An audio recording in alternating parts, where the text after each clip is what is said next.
Savannah, and Savannah, 2 Savannahs. We got Mikhail, Tammy, and Steph Barnes. Welcome. Oh, we got Mikhail. Good morning, Aubrey. Good morning. Who's that beautiful lady sitting next to you? I have to finish. Good morning. Good morning. How are you? I'm doing great. How are you? Great. It's good to have you here. Thanks. All right. So let's share some goals, victories, gratitudes. It's Monday. It's Monday. You sent me some fun pictures over the weekend. Oh my gosh, I had fun with my little car. You did. Went to a parade. It's a 1960 Nash Rambler. Yeah, red. It's called a Cool. Metropolitan. Metropolitan. Okay, that's what it is. Yeah, Metropolitan. Yeah. And she won an award. Mhm. Yeah. I went to Very cool. Riverton Days. So, How was yeah, it? it's fun. Good? Hot. It was hot. Yeah. That was a week or so ago. Yeah. But yeah, it's fun to get people's reaction to that little car. Yeah. Yeah. Very cool. Good. Okay. Bob, good morning. Good morning. Goal, victory, gratitude, mortgage market update, anything? No, I haven't even looked this morning. The market was really good last week. Yeah. A lot of good things happening. I heard this morning that there's a major trade deal that's gonna be announced, so we'll see what that does. Interesting. I haven't seen where or when, but That's it the was rumor, on the huh? X anyway, so. Okay, yeah. When I was reading this morning, so we'll see how that affects the markets, but interest rates came down quite a bit, and we're in the mid-6s again with conventional. That's awesome. High 5s in government loans right now. So Which a mid-6 puts us below historical averages. for sure. Yep, so it's a great time to buy. It is. Yeah, cool. It's great.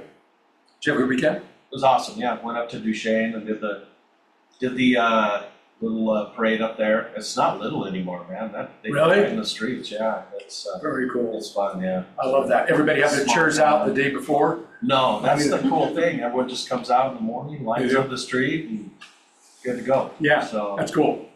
and we came back, we did a charity pool tournament for a friend of mine that has cancer right now and raised about, it was over $3,600 for him, so it was really nice. Very cool. It's great. Good weekend. Sounds like it. Okay, anybody else? Aubrey? Yeah, closing my friends this last weekend, and got 2 offers for getting accepted today. Outstanding. Got business happening. Yep. Your goal this year, GCI, is how much? 500. I remember that. I was just checking to see if you were going to tell me that. You're well on your way to doing that. We'll see if I can step it up a little bit more. You're well on your way to doing that, aren't you? Yeah. Yeah. You'll get there. Yeah. You've got some great momentum. You've got how many under contract right now? So actually, I only have 1 listing in contract right now. Another one that kind of fell apart, but we're working on getting back on under it. Any buyers under contract 2 right now? buyers. Those 2 2 buyers buyers. last week. Isn't that funny how he doesn't count the buyers? I got 1 listing under contract, but you got 2 other buyers, so that's cool. That's great. Awesome. Well done. Okay, anybody online, you want to share a goal, victory, gratitude before we get started? Glad to be here. Glad to have you, Al. Yeah. Okay. All right. So let's see announcements. We've got Ruby covering Morning Ascent, or not Morning Ascent, but Base Camp this week. I don't know what her topic is, but okay, Repsy. Okay, and then we've got the coaching call today. I'm going to be interviewing Marilee Gilchrist. I would recommend that you be on that. She's ranked in the top 100 in the Scotsman, which is basically the rankings list for loan officers on a national level. She's in the top 100. And as you might imagine, that's a big deal because there are tens of thousands of loan officers across the country. And she happens to be here with Inspiro. So she's going to talk about her journey, her success principles, and how she's done it. And of course, the fact that she's an LO doesn't mean that what she's going to talk about doesn't apply to us, because we may not be doing that. Because success principles, of course, apply to everyone. Yeah. So we got that going on. So if there's anything else, Bob, is there anything else we got coming up that? Mike Ferry. Mike Ferry. Mike Ferry. Yeah, we got Mike. We got Mike this month.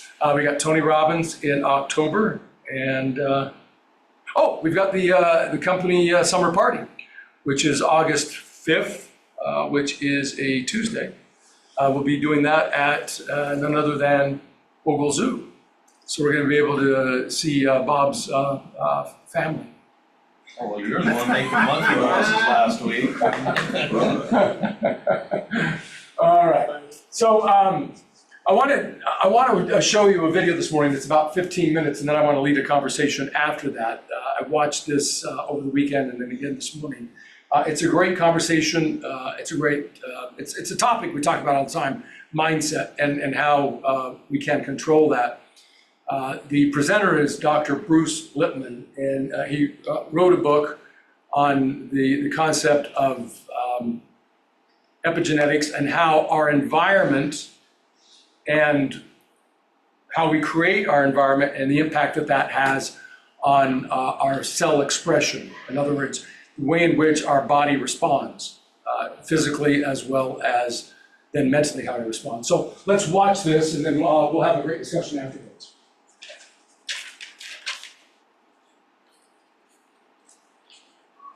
Where's Ruby live? What's that? Where's Ruby live?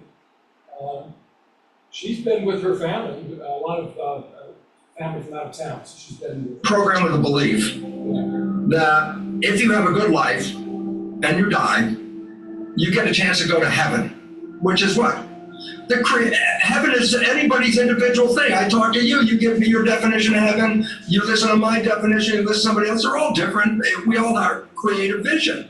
So heaven is a creative place. And I go, so what's relevant? I go, once I started to understand this stuff, first of all, I never believed in spirituality, but the science revealed using quantum physics and epigenetics that we are a field, an energy field playing through this body.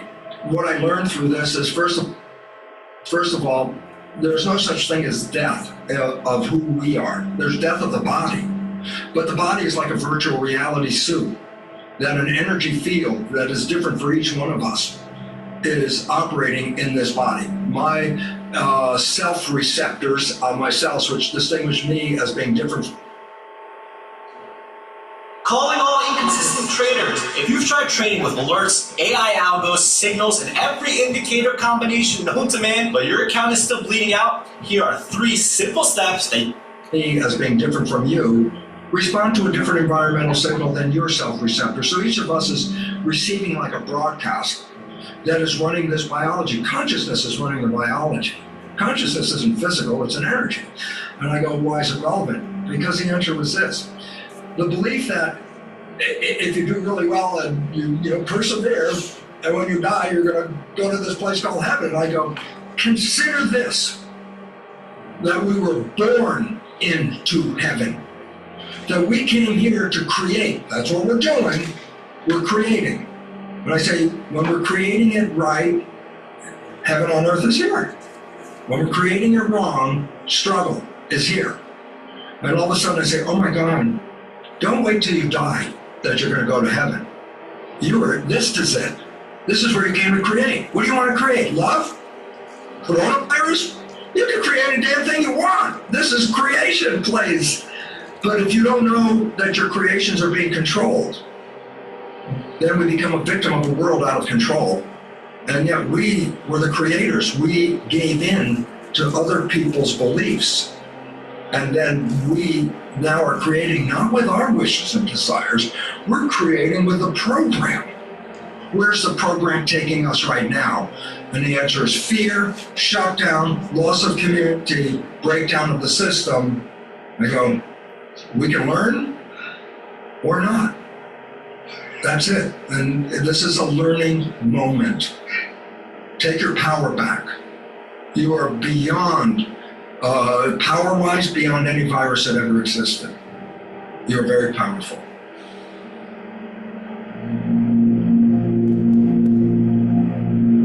Every human, and this is a fact, every human first 7 years is download hypnosis. The brain of a child under 7 is in a lower vibrational frequency. When you put wires on a person's head, you read electroencephalograph, reading brain activity. A child below 7 has a lower vibration than consciousness. It's called theta.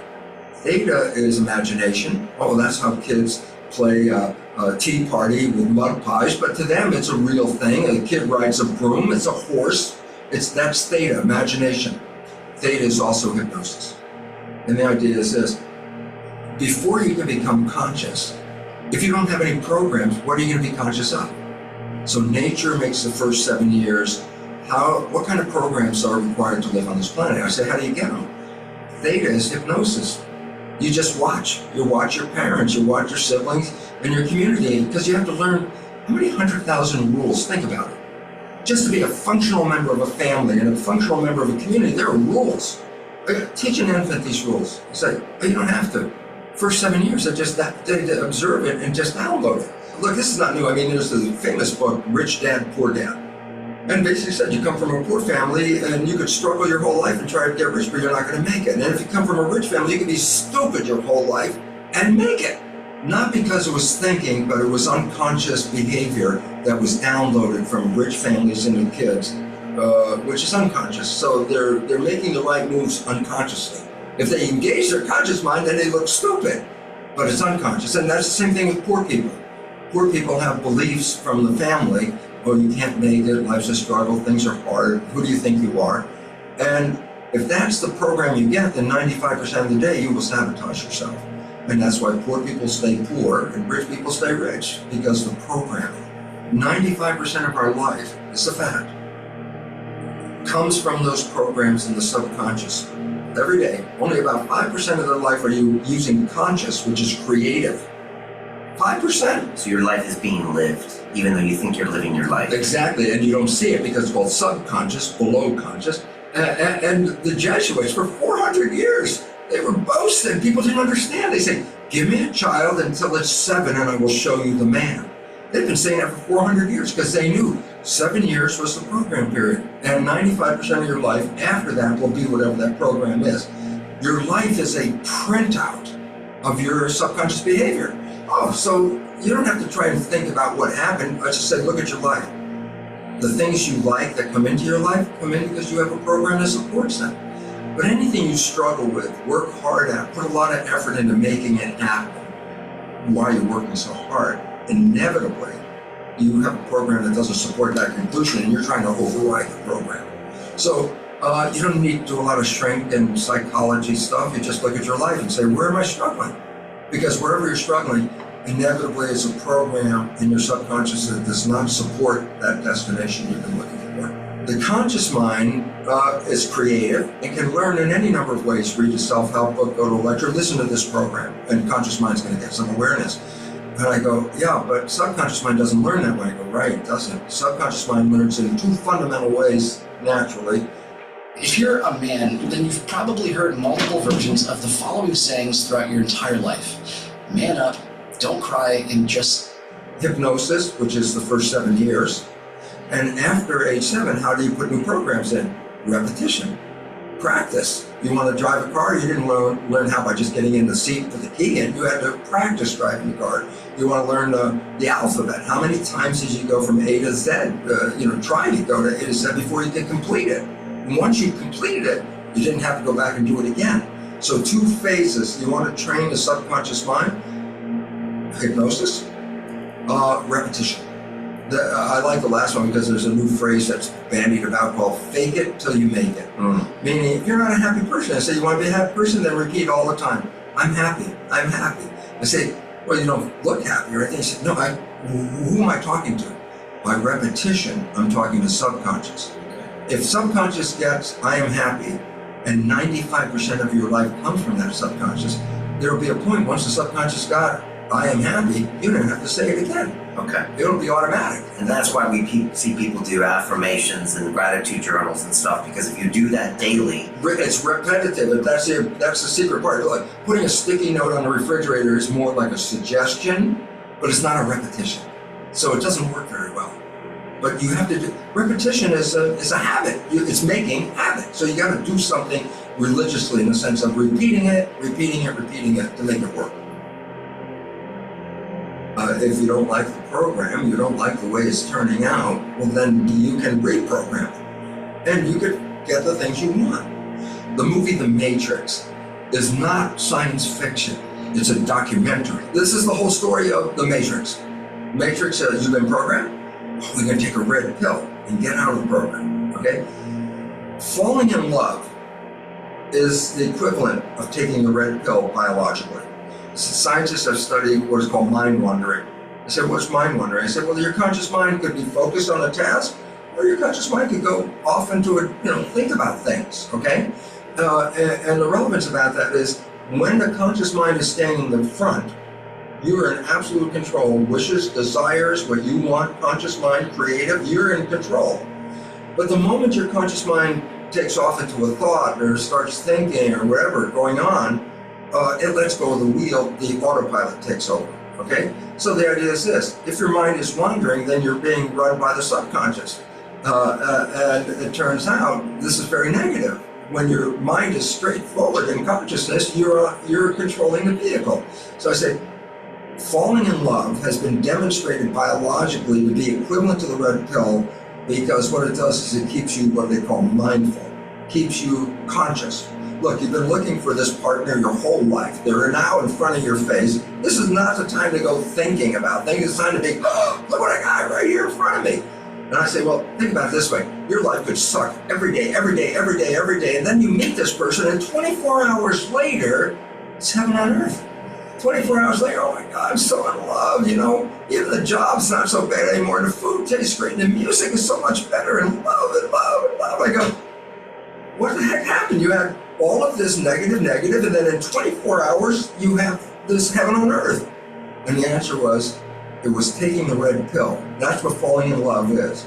At that moment, you stop playing the program. Now you're operating from conscious mind, which is creative, which by definition is wishes and desires. What the heck do you want from your life? If you answer that question, it's a creative answer, and by definition, it's conscious. So your wishes and desires are in your conscious mind.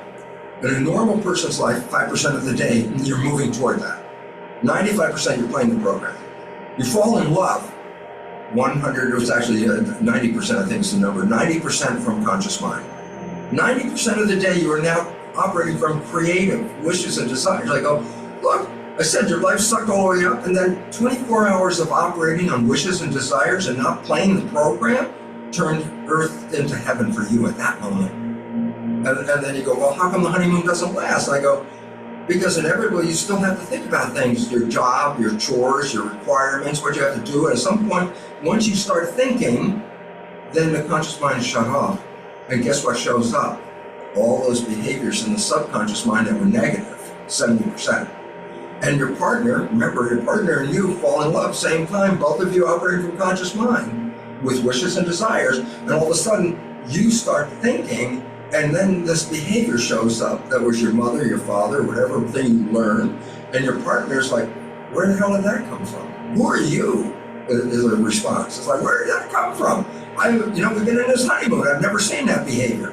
If you would have played that behavior on the first date, maybe we wouldn't have a second date, but now it shows up. And I say, why did it show up? Because I stopped being mindful.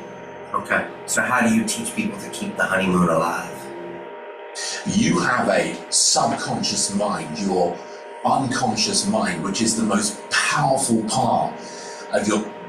Is to change the subconscious program. and it's simple for reasoning is simple. Conscious mind, wishes and desires. Subconscious mind, program. Well, what if you took the wishes and desires and made those programs? Then guess what? You don't even have to think about it. You will automatically, 95% of the day, be playing behaviors to manifest those wishes and desires. So reprogramming the subconscious with wishes and desires means you don't even have to think about it. So when you fall in love, the cocktail of chemicals coming out of your brain are things that enhance your vitality, your life, make you healthier, happier, and joy. I go, the same person, if they open their eyes and see something that scares them, none of those love chemicals are going to come out of the brain. At that moment, stress hormones and inflammatory agents are going to be released by the brain. All of a sudden, I said, well, have you changed the chemical composition of the culture medium? I go, yeah. Result? The composition of the culture medium controls the fate of the cells. The composition of your blood controls the fate of your cells. The composition of your blood based on the picture in your mind. Change the picture, you change the chemistry.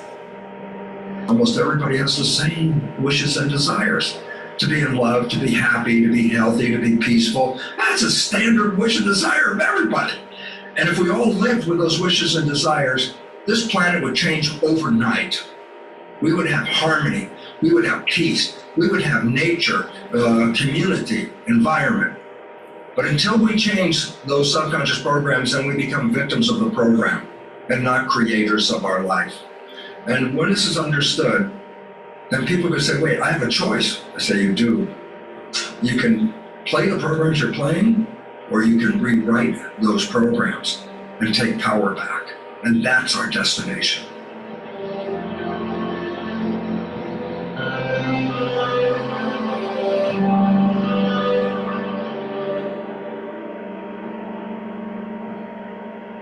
Hi, I'm Bruce Lipton, author of the best-selling books of Biology, Belief, Spontaneous Evolution, and the Honeymoon Effect. Do you know that knowledge is power?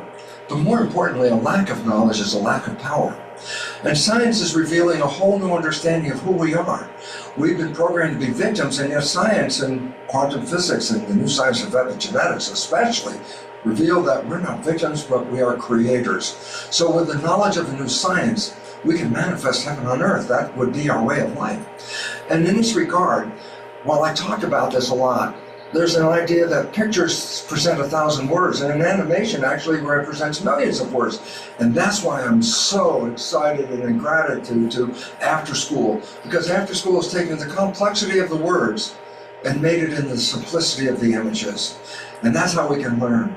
More knowledge, more power. I hope this presentation enhances the quality and character of your life.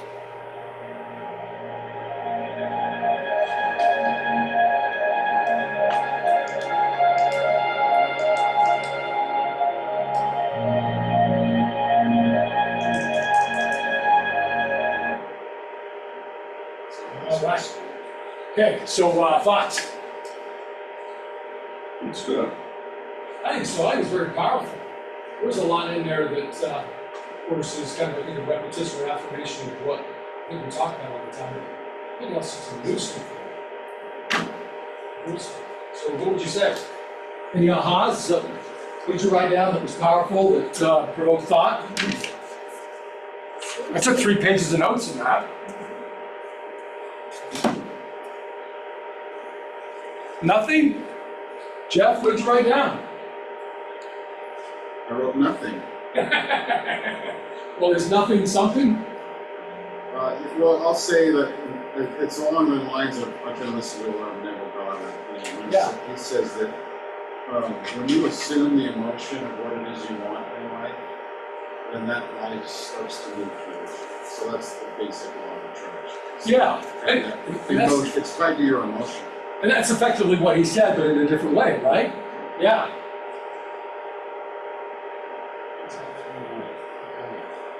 So the key becomes to catch yourself when you don't have a positive emotion. It's not just the affirmation, it's the affirmation creates the feeling. So say what you said again. He says what? He said it's not that. If you assume the feeling of what you want to be, Mm-hmm.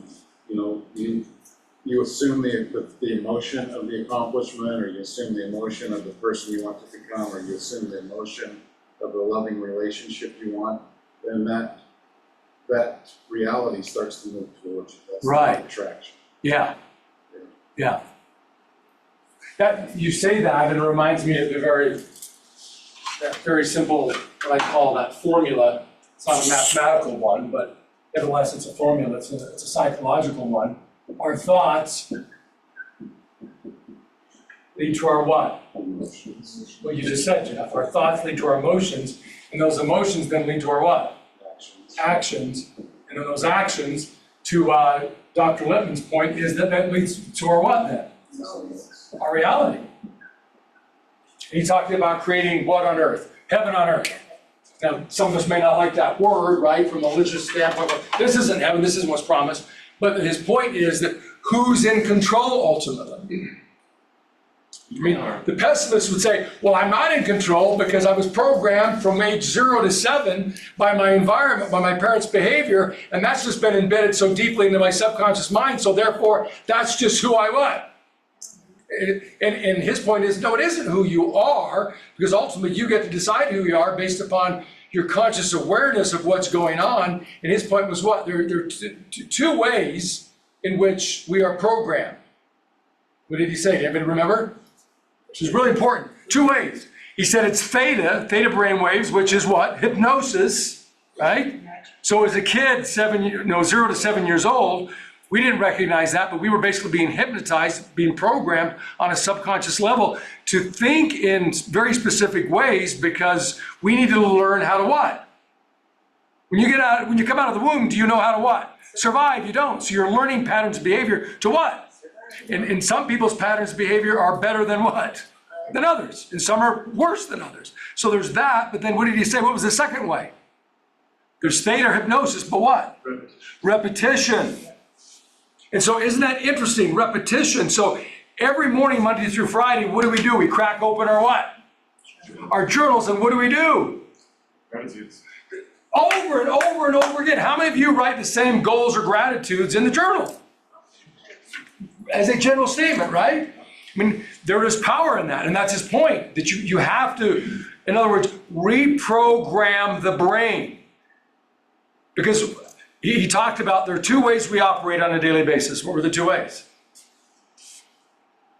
Conscious or unconscious? Consciously or subconsciously. And what percentage of it is conscious versus subconscious? 95%.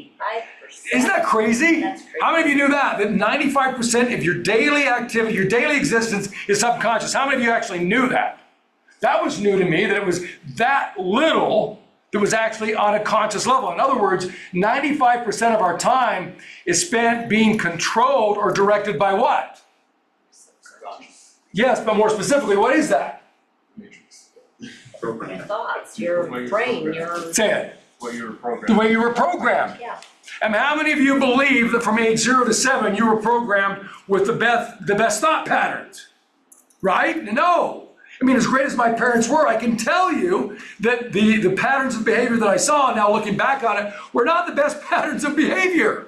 And it's not me being critical of them. Great parents who love me, but I can just tell you that patterns of behavior that they had were not the best ones for the life that I want to live. And it's not a criticism, it's just an observation, which means what? Because he talked about this. That if you recognize that, it then allows you to be in what? Conscious mode. Conscious, and when we're conscious, we're now in what? Creative, but being in that creative or conscious mode means that ultimately we're in control. How many of you would like to be in more control rather than less? Right? So it's the 2 things. Hypnosis, which that's not something that just a 0 to 7-year-old can experience, but as an adult you can. Andy, was the way that I got over my insomnia, is that I worked on self-hypnosis so that when I saw a pillow, that what I did is fell asleep as opposed to staying awake until 2, 3, 4 o'clock in the morning, which I used to do. Right? So there's that, but then there's also what? The second approach, which is to observe what's going on consciously and compare that to what happens subconsciously and reprogram that so that ultimately when you are operating like every human being does, 90 to 95% of the time, that the programming actually works what? For you instead of against you. Does that make sense? So this whole idea of thoughts lead to emotions, emotions lead to actions, and actions lead to your reality.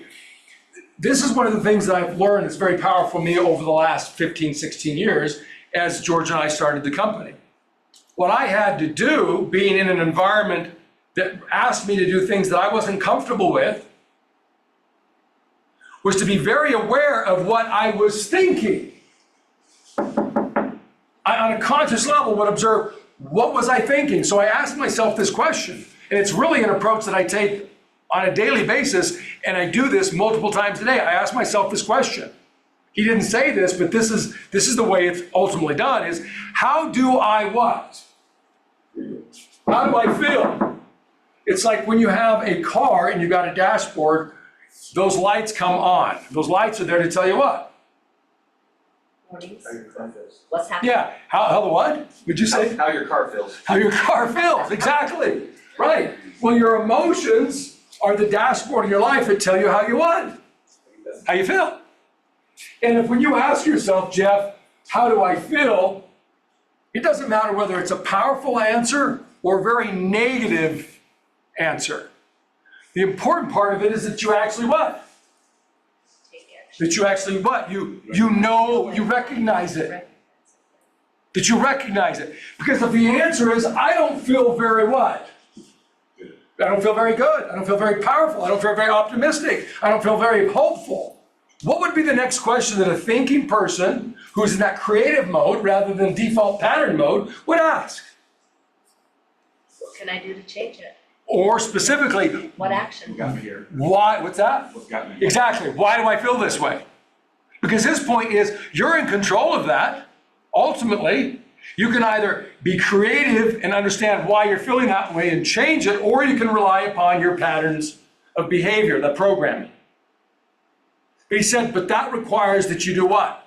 Use one word, start with an R.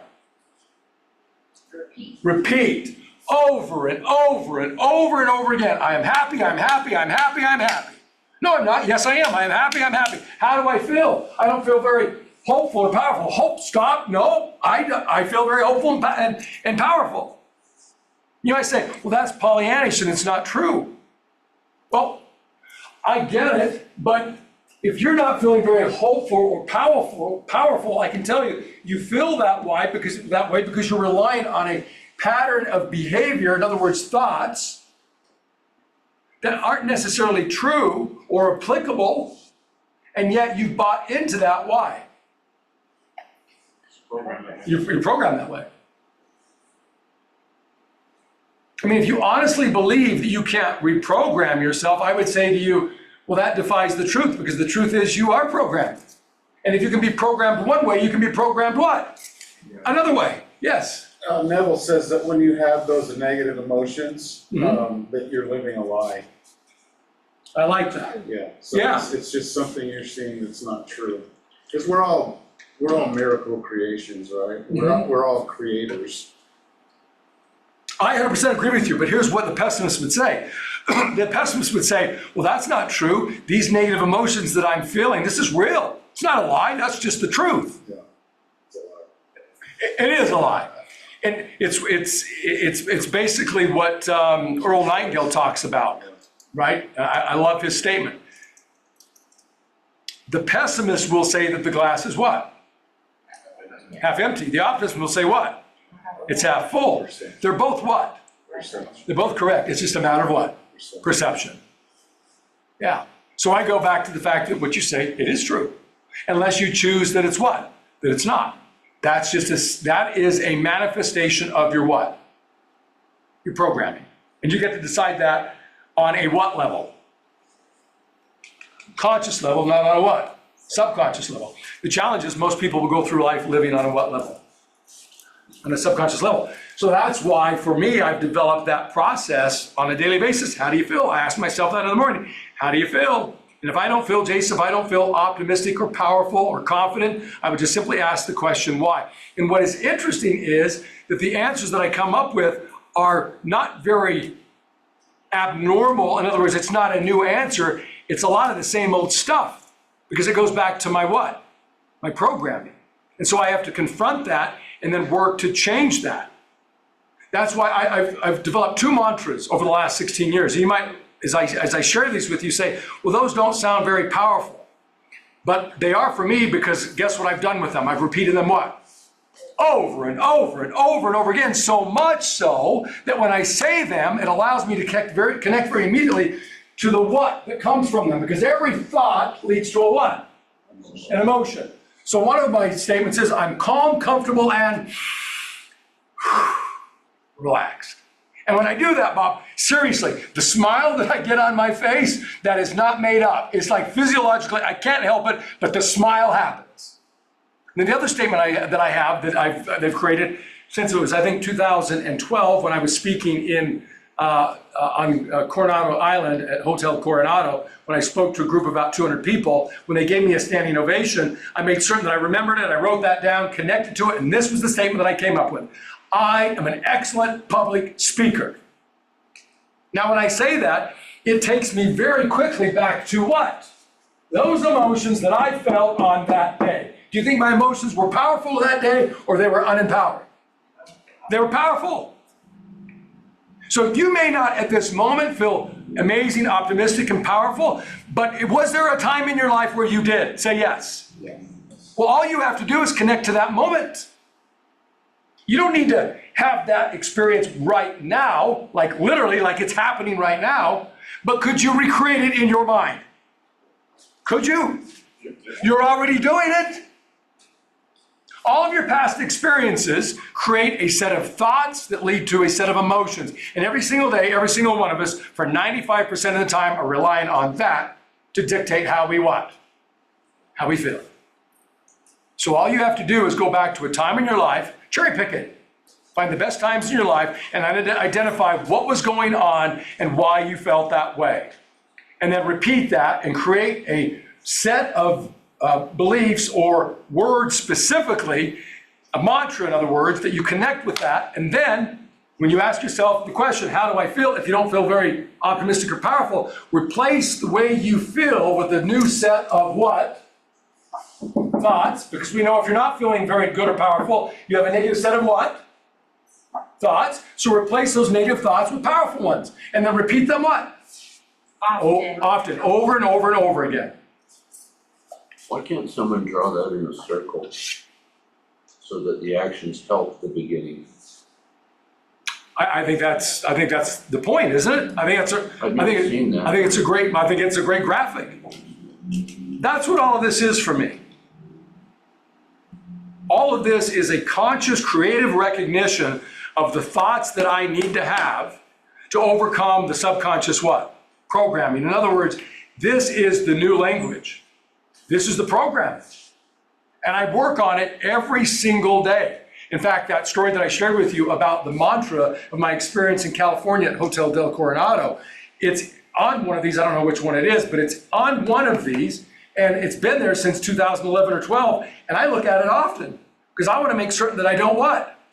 That I don't forget it. That it gets so deeply embedded, because otherwise it's competing with those experiences from the age of 0 to 7 that have been highly ingrained in all of us. Does that make sense? So thoughts, observations? Good stuff? Really good. David Baird, he's another law of attraction guy. One of his things is desired outcome minus resistance equals desired outcome. I love that. So we all have a faith. Yeah. Our faith may be that we're going to achieve what we imagine, or we have a resistance to it. Yeah. To that faith. So replace the resistance with faith. Yeah. Yeah. Yeah. Faith is your fortune. That's never about it. I like it. Yeah. I like it. Yes. You talked a lot about wishes and dreams. Mm-hmm. You stay with your wishes and your dreams are in your conscious mind and to be creative. Yep. Yeah. I like that. And the pessimist would say, yeah, but I've got my life, my reality, the bills, the challenges with my spouse, the challenges in the market. I don't have the luxury to do that, or that's not the real world. And my response to that is, it is precisely the real world. You get to create it based upon what you focus on. If you feel a great deal of resistance when someone says what, for example, Brenda Lee just said, or what Dr. Lippman said about creating, right, and you're in control, and we're put on here to create heaven on earth. If you feel that resistance, I would tell you that it is your programming that is causing you to do that. Which is a lie. Which is a lie. I love that. And I love the fact that that is your response to that statement. Because most people wouldn't say that. They'd say, well, it's the truth. And I have to live within that reality. No, you don't, unless you choose to. All right. Great job on being here. Get on the coaching call at 11 o'clock. And